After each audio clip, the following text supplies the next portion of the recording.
வரட்டும் அவனை நான் வளைச்சா போட்டுட்டு இருக்கேன். அவங்க அம்மா என்ன பேச்சு பேசுறாங்க. சே, இன்னைக்குன்னு பார்த்தா அவன் வீட்டுல எல்லாம் போயிட்டான். வரட்டும், இங்கதானே வருவான். இன்னைக்கு நான் ரொம்ப சந்தோஷமா இருக்கேன். இன்னைக்கு நடந்த விஷயத்த பார்த்து பூஜா கண்டிப்பா மனசு மாறி இருப்பா. இன்னைக்கு நான் அவளுக்கு எவ்வளவு சப்போர்ட்டா இருந்தேன், போக இருந்த அவ வேலையை காப்பாத்தினது, இதெல்லாம் மனசுல வச்சு கண்டிப்பா என் மனசை புரிஞ்சிருப்பா. அவ இன்னைக்கு என்கிட்ட நல்லா பேசுவான்னு நினைக்கிறேன். கண்டிப்பா இந்த விஷயம் அவன் மனசை மாத்திருக்கும். சரி, உள்ள போலாம். அங்கேயே நில்லு. என்னாச்சு, பூஜா ஏன் இவ்வளவு கோவமா இருக்கா? நம்மள புரிஞ்சிருப்பான்னு நினைச்சுல உள்ள வந்தோம். இப்போ இங்க வந்து பார்த்தா எல்லாம் தலைகளால இருக்கு. ஏய், உன் பொட்டி படிக்கலாம் தூக்கிட்டு மரியாதையா வெளியில போ. நீ இனிமே இங்க ஒரு நிமிஷம் கூட இங்க இருக்க கூடாது. பூஜா, இப்ப என்ன நடந்துச்சுன்னு ஏன் நீ விரட்டுற? நீ விரட்டுறதோட விட்டேனே நினைச்சு சந்தோஷப்படு. நீ விரட்டினா எல்லாத்தையும் தூக்கிட்டு போயிருவே நினைச்சியா? முதல்ல என்ன நடந்துச்சுன்னு சொல்லு. ஆமா, உங்க அம்மாவும் நீயும் மனசுல அப்படி என்னதான் நினைச்சிட்டு இருக்கீங்க? நீ என்ன பெரிய மன்மதன் நினைப்ப உங்க அம்மாவுக்கு? இப்ப எதுக்கு தேவையில்லாம எங்க அம்மா பேச்சை இழுக்கிற? உங்க அம்மா பேச்சை எடுக்கணும்னு எனக்கு ஒண்ணும் தலையெழுத்து இல்ல. உங்க அம்மா தான் தேவையில்லாம என்கிட்ட வம்பிழுக்காங்க. ப்ளீஸ் பூஜா, நீ சொல்றது எனக்கு தலையும் புரியல வாலும் புரியல. கொஞ்சம் தெளிவா சொல்லு. நான் வாட்ட 7 பஸ்ஸுக்கு வெயிட் பண்ணிட்டு உட்கார்ந்துருந்தேன். அந்த நேரம் பார்த்து உங்க அம்மா வந்தாங்க. வந்து பப்ளிக்னு கூட பார்க்காம இனி அந்த பேச்சு பேசுறாங்க. எனக்கு எவ்வளவு அசிங்கமா போச்சு தெரியுமா? என்ன பூஜா சொல்ற? எங்க அம்மாவா? எங்க அம்மா பாத்தியா? எங்க அம்மா எப்படி இருக்காங்க? எங்க அம்மா நல்லா இருக்காங்களா? உங்க அம்மாவுக்கு என்ன குறைச்சலு? நல்லா குத்துக்கல் மாதிரி தான் இருக்காங்க. அடுத்தவங்களை பத்தி பொருளி பேசுற அளவுக்கு நல்லா தான் இருக்காங்க உங்க அம்மா. எங்க அம்மா கிட்ட நானும் நீயும் ஒன்னா தங்கி இருக்கிறத பத்தி எதுவும் சொன்னியா என்ன? ஆமா ஆமா, இது ரொம்ப முக்கியமான விஷயம். இத சொல்லுவாங்க. இத சொல்லாமே உங்க அம்மா என்னை அந்த கிளி கிளிக்கிறாங்க. நான் எங்க போனாலும் என் பின்னாடியே வந்து என்னை சாவடிக்கிறது நீ. என்னமோ நான் உன்னைய மயக்கி வளைச்சு போட்டு வச்சிருக்கானா? உங்க அம்மா எப்படி பேசுறாங்க தெரியுமா? நான் உன் பின்னாடி சுத்துறேனா இல்ல நீ என் பின்னாடி சுத்திட்டு இருக்கியா? பூஜா, அழாத பூஜா. அம்மாக்கு உன்னை பத்தி தெரியாது, தெரியாம அப்படி பேசிட்டு இருக்காங்க. அது சரி, உங்க அம்மாக்கு என்னை பத்தி என்னதான் தெரியும்? எப்படி நாக்குல பல்லு போட்டு பேசுறாங்க தெரியுமா? சே, கேட்க கூட முடியல. என்னைய பத்தி தப்பா பேசுறதுக்கு உங்க அம்மா யாரு? இல்ல பூஜா, எங்க அம்மா பத்தி எனக்கு நல்லா தெரியும். எங்க அம்மா இந்த மாதிரி தப்பாலாம் பேசுற கேரக்டரே கிடையாது. உங்க சித்தி சில்பா தான் ஏதாச்சும் சொல்லி கொடுத்துருப்பாங்க. எங்க சித்தி சில்பா சொல்லி கொடுத்தா உங்க அம்மாக்கு அறிவு இல்லையா என்ன? ஒண்ணு இல்லாதவங்கன்னா உங்களுக்கு ரொம்ப இலக்காரமா போச்சு இல்ல? என்னனாலும் பேசலாம், அப்படித்தானே? அது சரி, அது உங்க அம்மா தானே, உன்னே மாதிரி தான் இருப்பாங்க. வாயை மூடு பூஜா, எங்க அம்மா பத்தி தப்பா பேசாத. நான் உண்மையை தானே சொன்னேன். எங்க அம்மாவை பத்தி உனக்கு என்ன உண்மை தெரியும்? இங்க பாரு, கல்யாண மண்டபத்துல நல்லவ மாதிரி பேசி பேசி என் கழுத்து அறுத்த. இன்னொரு பக்கம் வீட்டை இடிக்கிறதுக்கு ஆளை வர அனுப்புனேன். ஏய் பூஜா, அதெல்லாம் உண்மை நீ நம்பிக்கிட்டு இருக்கியா? பின்ன அதான் உண்மை. இங்க பாரு பூஜா, நீ பேசுறது ஒரு அளவுக்கு தான். நீ சொல்றதெல்லாம் உண்மை இல்ல. அதை ப்ரூஃப் பண்ண முடியாம தான் நான் திணறிட்டு இருக்கேன். அதை ப்ரூஃப் பண்ண முடிஞ்சிச்சுன்னா நீ நேரத்துக்கு நீ பேசிருக்கவே மாட்டேன். இந்த மாதிரி நான் உங்ககிட்ட எவ்வளவு அமைதியா பேசிட்டு இருக்கேன் தெரியுமா? உண்மை இல்லாத விஷயத்தை எந்த ஜென்மத்திலயும் ப்ரூவ் பண்ண முடியாது. உங்களுக்குலாம் காசு பணம் தானே முக்கியம். பாசத்தோட வேல்யூ உங்களுக்கு எங்க தெரிய போகுது? அதானே உங்க புத்தி. சி, கேவலம் எங்க வீட்டோட இடத்துக்காண்டி தானே இவ்வளவு தூரம் எங்கூட பழகுன. இன்னும் எவ்வளவு தூரம் நான் டிராமா பண்ணுவேன்? மிரட்டி பார்த்தோம், அந்த இடம் கிடைக்கலன்னே நல்ல வேஷம் போட்டு என் பின்னாடியே சுத்திட்டு இருந்திருக்க. ஏண்டா, நான் கேக்குறேன்னு தப்பா நினைக்காத. உன் கம்பெனி உன் ஆளுங்க. நீ இங்க இருந்தே போன் பண்ணி அவங்க தடுத்துக்க முடியாதா? அவங்க வந்துதான் பண்ணணுமா? இடிக்கிறதுக்கு ஆள் அனுப்பி விட்டுட்டு இங்க இருந்து கார்ல போய் எங்க வீட்டுக்கு போய் நல்ல வேஷம் போட்டிருக்க. இப்ப என்னமோ எதுவுமே இல்லாத மாதிரி இங்க தங்கிக்கிட்டு வேலைக்கு போய்கிட்டு இருக்க. இது எல்லாத்தையுமே பார்த்தா நடுவுல நானும் என் வீடும் தான் இருக்கு. நீ இத டார்கெட் பண்ணி தானே எங்க பின்னாடி சுத்திட்டு இருக்க. போதும், நிறுத்து.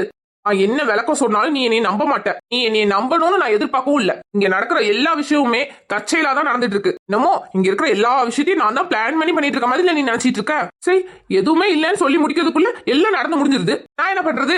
இங்க பாரு பூஜா, உனக்கு நான் எப்பவுமே நல்லது மட்டும் தான் நான் நினைக்கிறேன். அதுதான் உண்மை.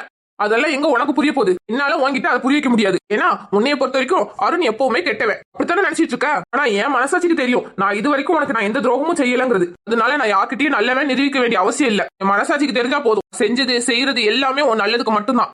நிச்சயமா ஒரு நாள் அதை புரிஞ்சுக்கிட்டு என்கிட்ட வந்து நீ மன்னிப்பு கேட்ப. அதுக்கெல்லாம் நீ முதல்ல நல்லவனா இருக்கணும். அதுக்கு தான் இங்க சான்ஸே இல்லையே. அட பிரகாஷ் சார், உள்ள வாங்க சார். ஷோபா, உள்ள வா. ஹாய் பூஜா. ஹாய் அருண். இன்னைக்கு நான் தான் சமையல் பண்ணேன். வரும்போது இறால் வாங்கிட்டு வந்தேன். அதான் உங்களுக்கும் சேர்த்து சமையல் பண்ணிருக்கேன். வாங்க எல்லாரும் சேர்ந்து உட்காந்து சாப்பிடலாம். இல்ல பரவாயில்ல, நீங்க சாப்பிடுங்க. சார் நீங்க வாங்க சார், நம்ம சாப்பிடலாம். எனக்கு ரொம்ப பசிக்குது. வாங்க சார் சாப்பிடலாம். சரி பூஜா. பிளேட்ல எங்க இருக்கு? இதோ அந்த கிச்சன்ல தான் இருக்கு. வா, நான் எடுத்து கொடுக்கேன். அம்மா, அங்க உட்கார்ந்து சாப்பிடலாம். சரி சரி, எனக்கு ரொம்ப பசிக்குது. அருண் அண்ணா, நீங்களும் வாங்க, நம்ம எல்லாம் சேர்ந்து உட்கார்ந்து சாப்பிடலாம். இருக்கட்டுமா, நீங்க சாப்பிடுங்க. பிரகாஷ் சார், நீங்க நின்னுகிட்டே இருக்கீங்க. வாங்க சார், வந்து உட்காருங்க. அருண், உங்களுக்கும் சேர்த்தா சமைச்சிருக்கேன். வாங்க வந்து சாப்பிடுங்க. பிரகாஷ், நீங்க சாப்பிடுங்க. வெளியில போக வேண்டியிருக்கு, ஒரு முக்கியமான வேலை இருக்கு. பிரகாஷ் சார், நம்ம சாப்பிடலாம். எனக்கு ரொம்ப பசிக்குது. வாங்க சார் சாப்பிடலாம். ஷோபா, என்ன நின்னுகிட்டே இருக்க? கிச்சன்ல தான் பிளேட் இருக்கு. வா, நானும் வரேன். நீங்க யார் சாப்பிட்டா என்ன சாப்பிடலன்னா என்ன எனக்கு ரொம்ப பசிக்குது. பூஜா சீக்கிரம் வாங்க. வந்துட்டேன் சார். ச்சே, பூஜா என்னை புரிஞ்சுப்பான்னு நினைச்சேன். இப்படி கொஞ்சம் கூட என்னை புரிஞ்சிக்காம வாய்க்கு வந்த மாதிரி என்னெல்லாம் பேசுறா. அம்மா எப்போ பார்த்தா என்ன நடந்துச்சு? ஐயோ எனக்கு ஒண்ணுமே புரியல. சே, இப்போ நம்ம அம்மா கிட்ட ஃபோன் பண்ணி பேசணும் போல இருக்கு. சரி யார்ட்டையாவது ஃபோன் வாங்கி கேட்டு பார்ப்போம். நான் இங்க ஒரு பையன் போய்கிட்டு இருக்கான், இவங்கிட்ட கேட்டு பார்ப்போம் ஃபோன் இருக்கான்னு. தம்பி. சொல்லுங்கண்ணே. தம்பி உங்ககிட்ட ஃபோன் எதுவும் இருக்கா? இருக்குண்ணே. என் வீட்டுக்கு ஒரு கால் பண்ணணும். சரிண்ணே, இந்தாங்க பேசுங்க. ரொம்ப தேங்க்ஸ்ப்பா தம்பி. சரிண்ணே, முதல்ல ஃபோனை பிடிங்க. அம்மா சாப்பிட வாங்கம்மா. எல்லாரும் சாப்பிட்டாச்சு, நீங்க தான் நான் சாப்பிடல. வாங்கம்மா வந்து சாப்பிடுங்க. எனக்கு வேண்டாண்டி, நீ சாப்பிடு. அம்மா இப்படியே சாப்பிடாம இருந்தா உங்க உடம்பு என்னத்துக்குமா ஆகும்? வாங்கம்மா வந்து ஒரு 2 வாய் சாப்பிடுங்கம்மா. என் பையன் இப்ப என்ன பண்ணிட்டு இருக்கானோ தெரியலையே. அவளை பார்க்கணும் போல இருக்கு. பிள்ளை சாப்பிட்டானா சாப்பிடலையான்னு கூட என் வீட்டுக்காருக்கு அவளை இல்லாம இருக்காரு. அந்த மாதிரி நான் இருக்க முடியுமா?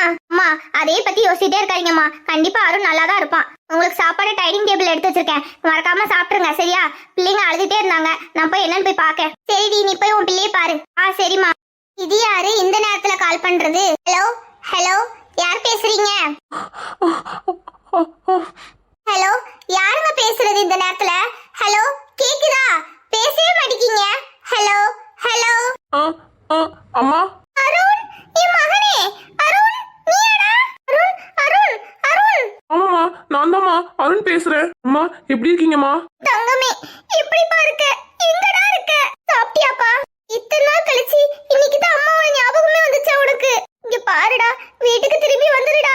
அப்பா உன் மேல கோபப்பட மாட்டாரு. அவர்கிட்ட நான் பேசிக்கிறேன், நீ எப்படியாச்சும் வீட்டுக்கு வந்துடுடா. ஆமா செல்லம், வீட்டுக்கு வா. இதுக்கு மேல என்னால உன்னை பிரிஞ்சு இருக்க முடியலடா. வாடா வீட்டுக்கு. செல்லும்ல, என்கிட்ட வந்துடுடா. டேய், நீ அத கூட சொல்ல வேண்டாம். எங்க இருக்கன்னு மட்டும் சொல்லு, அம்மாவே உன்னை கூப்பிட வரேன். இல்லம்மா, என்னால இப்போதைக்கு அங்க வர முடியாது. டேய் அருண், இந்த அம்மாவை பார்க்கணும்னு ஆசை இல்லையா உனக்கு? இருக்குமா, கட்டி பிடிச்சி ஓன அழணும் போல இருக்கு. ஏன்டா வர முடியாதுன்னு சொல்ற? வாடா அம்மா கிட்ட. டேய், நீ இல்லாம என் உயிரே என்கிட்ட இல்லாத மாதிரி இருக்கு. வாடா அம்மா கிட்ட. இல்லம்மா, இப்ப நாங்க வந்தனா அப்பா ஏதாவது கண்டிப்பா ஒரு பெரிய முடிவு எடுப்பாரு. அது எல்லாத்துக்குமே பிரச்சனை ஆயிடும். கொஞ்ச நாள் போகட்டுமா? சரி விடுமா. அம்மா இப்ப நீ எப்படி இருக்க? அக்கா எப்படி இருக்காங்க? அக்கா பிள்ளைங்க அப்புறம் பாட்டிலாம் எப்படி இருக்காங்க? நீ இல்லாம நாங்க எல்லாம் எப்படிப்பா இருப்போம்? ஏன் சாமி, நீயாச்சும் வந்துரு சாமி. ப்ளீஸ்ப்பா, இந்த பெத்த தாயோட வரச நீயாவது புரிஞ்சுக்கோடா. அல்லாதீங்கம்மா. உங்க அப்பா தான் என்னை புரிஞ்சிக்கல, நீயாச்சும் என்னை புரிஞ்சுக்கிட்டு வாடா வீட்டுக்கு. அம்மா இங்க பாருமா, இப்படி எல்லாம் பேசாதம்மா. நீ பேசுறது பார்த்தா எனக்கு ரொம்ப கஷ்டமா இருக்குமா. அம்மா நீ ஏதாச்சும் 4 வார்த்தை ஆறுதலா பேசுமா. இப்படி பேசாதம்மா, கூட கொஞ்சம் கஷ்டமா இருக்கு. அம்மா அம்மா என்னாச்சுமா, பேச மாட்டேங்க? லைன்ல இருக்கீங்களா? அம்மா. அம்மா லைன்ல தான்டா இருக்கேன். சரிடா, உனக்கு எப்ப தோணுதோ நீ அப்பவே வா. ஆனா அம்மா கேக்குறதுக்கு மட்டும் பதில் சொல்லு. என்னம்மா கேட்க போறீங்க? கேளுங்க. அருண், நான் கேக்குறதுக்கு உண்மையை மட்டும்தான் சொல்லணும். நம்ம ராகேஷ் கல்யாணத்துல பூஜான்னு ஒருத்தி உன் பின்னாடியே சுத்திக்கிட்டே இருந்தாலே, அவளை நீ சென்னையில எங்கேயாவது பாத்தியா? எதுக்குமா இப்ப இத பத்தி கேக்குறீங்க? எல்லாம் ஒரு காரணமா தான்டா கேக்குறேன். அவளை பாத்தியா இல்லையா? அம்மா நானே அப்பாவுக்கு என்னை ப்ரூவ் பண்ணணுங்கிறக்காண்டி ஓடிக்கிட்டு இருக்கேன். உன்னையவே என்னால பார்க்க வர முடியல. அந்த பொண்ணை நான் எப்படிமா போய் பாத்துருப்பேன்? அப்ப எப்படிடா ஆலங்குடிக்கு போய் அவளுக்கு சப்போர்ட்டா நம்ம கம்பெனி ஆட்களை நீயே அடிச்ச? என்னம்மா சொல்றீங்க? நான் எதுக்குமா அடிக்க போறேன்? இங்க எல்லாரும் அப்படிதான்டா சொல்லிட்டு இருக்காங்க. இன்னைக்கு அந்த பூஜா, அவளை நான் இன்னைக்கு சென்னையில பார்த்தேன். பார்த்த உடனே எனக்கு எவ்வளவு ஷாக் ஆயிடுச்சு தெரியுமா? அவகிட்ட போய் பேசினேன். என்ன பேச்சு பேசுறா தெரியுமா? என்னம்மா சொல்றீங்க? அந்த பூஜா சென்னையில இருக்காளா? ஆமாண்டா, சென்னையில தான் இருக்கா. உனக்கு தெரியாதா என்ன? எனக்கு சத்தியமா தெரியவே தெரியாதுமா. நீங்களா எதுக்குமா அந்த பொண்ணுகிட்ட போய் பேசுறீங்க? நான் சும்மா விடுவேனா? நல்ல நாக்க புடுங்குற மாதிரி நல்லா கேட்டுட்டேன். இனிமே நீ இருக்கிற தசை பக்கம் தலை வச்சு கூட படுக்க மாட்டா. நீ நல்லா கேட்டு விட்ட. அவ என்னையில வச்சு செய்யறா. அருண், லைன்ல இருக்கியா? இருக்கேம்மா, சொல்லுங்க. சரிடா அருண், நீ என்னை பார்க்க கூட வர வேண்டாம். ஆனா நீ எங்க இருக்கன்னு மட்டும் சொல்லு, அம்மா உன்னை பார்க்க வரேன். அம்மா அதெல்லாம் ஒண்ணு வேண்டாமா. அப்பா கிட்ட நல்ல பேர் எடுத்துட்டு தான் நான் அந்த வீட்டுக்கே வருவேன். சரிடா, அடிக்கடி போன் பண்ணு சரியா? சரிம்மா, நான் வைக்கிறேன். தம்பி உன் போனு. என்னண்ணே பேசிட்டீங்களா? அம்மாப்பா பேசிட்டேன். ரொம்ப தேங்க்ஸ்பா. இருக்கட்டும் இருக்கட்டும். சார் எவ்வளவு கஷ்டப்பட்டு பூஜா மனசுல இடம் பிடிச்சேன். ஒரு செகண்ட்ல எங்க அம்மா வந்து இப்படி கவுத்து விட்டாங்களே. இதனாலதான் பூஜா நம்ம மேல இவ்வளவு கோவப்பட்டாலோ. இத்தனை நாள் பார்க்காம எங்க அம்மா இன்னைக்குன்னு போய் பூஜாவை பார்த்து சே எவ்வளவு பெரிய பிரச்சனை ஆயிடுச்சு.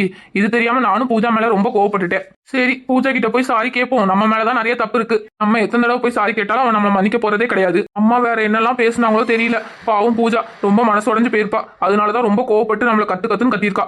இப்போ உன் கையில காசு வர இல்ல, சாப்பிடணும். ஷோ சரி, பிரகாஷ் சாப்பிடுவாங்கன்னு கூப்பிட்டப்பவே சாப்பிட்டு இருந்துக்கலாம். ரோசப்பட்டு வந்து போய் சாப்பாடு எல்லாம் போச்சு. சரி, கையில எவ்வளவு இருக்கோ அதுக்குள்ள சாப்பிட்டுக்க வேண்டியதான். கையில எவ்வளவு இருக்கு? 10 ரூபா தான் இருக்கு. இந்த 10 ரூபாய்க்கு என்ன வாங்கி சாப்பிட? பேசாம ஒரு பிஸ்கட்டை வாங்கி சாப்பிட்டுட்டு தூங்க வேண்டியதான். இந்த அம்மாவுக்கும் பூஜாவுக்கும் நடுவுல நம்ம பட்னியா இருக்கிற நிலைமை வந்துட்டு